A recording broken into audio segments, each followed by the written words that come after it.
স্বামী স্ত্রীর মিল থাকলে সব কিছুই হয়। দুদিন ধরে রাজধানীর করাইল বস্তিতে কাজ করছিলাম আমি। এই বোনটি একসময় বাবুর্চির কাজ করতেন, এখন দোকান দিয়ে বসেছে। লোনের মাধ্যমে লোন তুলে পরে মাল তোলা হয়েছে। ঋণ করে এই দোকানটি তিনি গড়েছেন। 3 লাখ। বাবুর্চির পেশা ছেড়ে তিনি নিজেই এই দোকান দিয়েছেন। কিস্তি দিতে হয় প্রতি মাসে মাসে। মাসে 30,000। বললেন স্বামীর সঙ্গে সঙ্গে প্রতিটি নারী যেন কাজ করেন। বুঝতে পারলে সবভাবেই চলে। ব্যবসাকে মহান সৃষ্টিকর্তা হালাল করেছেন।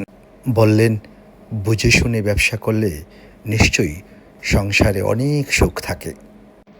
স্বামীর প্রতি অনেক অনেক ভালোবাসা এবং শ্রদ্ধা জানিয়ে বললেন স্বামী এবং তিনি মিলেমিশেই ব্যবসা করছেন এবং সংসার পরিচালনা করছেন। এনে আসছি, মানে স্বপ্ন ছিল যে একটা দোকান দিব, এখন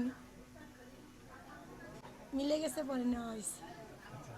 আপনার কয়টা বাবু? 2টা। ওনারা ভালো আছে? জি। পড়াশোনা করছে? হ্যাঁ, ছেলেটা পড়ালেখা করছে, মায়া তো ছোট। কোন ক্লাসে পড়ছে? 3তে উঠছিল, এখন হলো মাদ্রাসা লাইনে দিয়ে দিছি। করাইল বস্তির মুশারফ মার্কেটে ছোট্ট এই দোকানটি তিনি দিয়েছেন। বিভিন্ন ধরনের, কোনো কিছু বাদ নেই। বলুন না।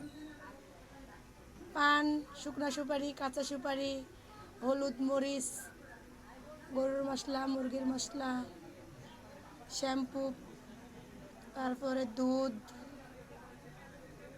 সাবান, সব কিছুই বিভিন্ন ধরনের। এই বস্তিতে প্রায় 12 বছর ধরে এই বোনটি আছেন। বস্তিবাসীর প্রতি তার অগাধ ভালোবাসা এবং বিশ্বাস রয়েছে। জানালেন বাবুর্চি ব্যবসা থেকে এই ব্যবসায় অনেক স্বাধীনতা রয়েছে।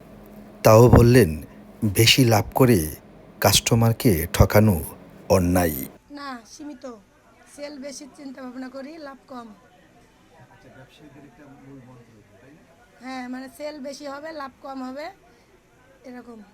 আচ্ছা, যারা অনেক বেশি লাভ করে তাদের কি বলতে চান? আমি সঠিক জানি না, কিন্তু এটা ঠিক না যে নিল মাল 10 টাকা দিয়ে কিনছে, 20 টাকা ছাড়া ঠিক না। 12 টাকা 13 টাকার ভিতরে থাকাটা উচিত আমাদের জন্য, এটাই। করাইল বস্তিতে অসংখ্য মানুষ থাকেন। প্রান্তিক এইসব মানুষের ভোটে অনেকে এমপি হন, মন্ত্রী হন।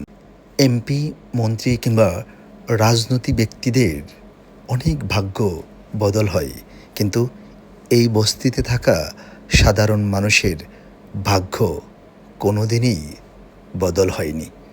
এখানে থাকা মানুষ খেয়ে না খেয়ে বছরের পর বছর বেঁচে আছে। ভাবি কি দিব?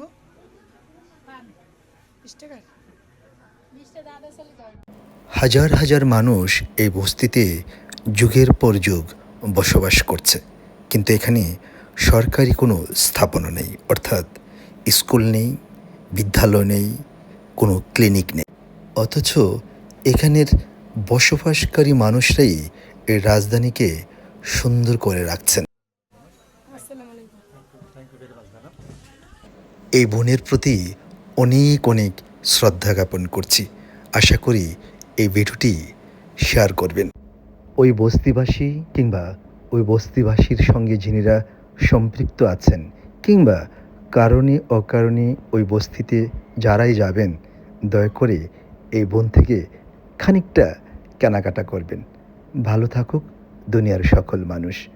আবারও অনেক অনেক শ্রদ্ধা জানাচ্ছি এই বোনকে। ভিডিওটি শেয়ার করবেন দয়া করে।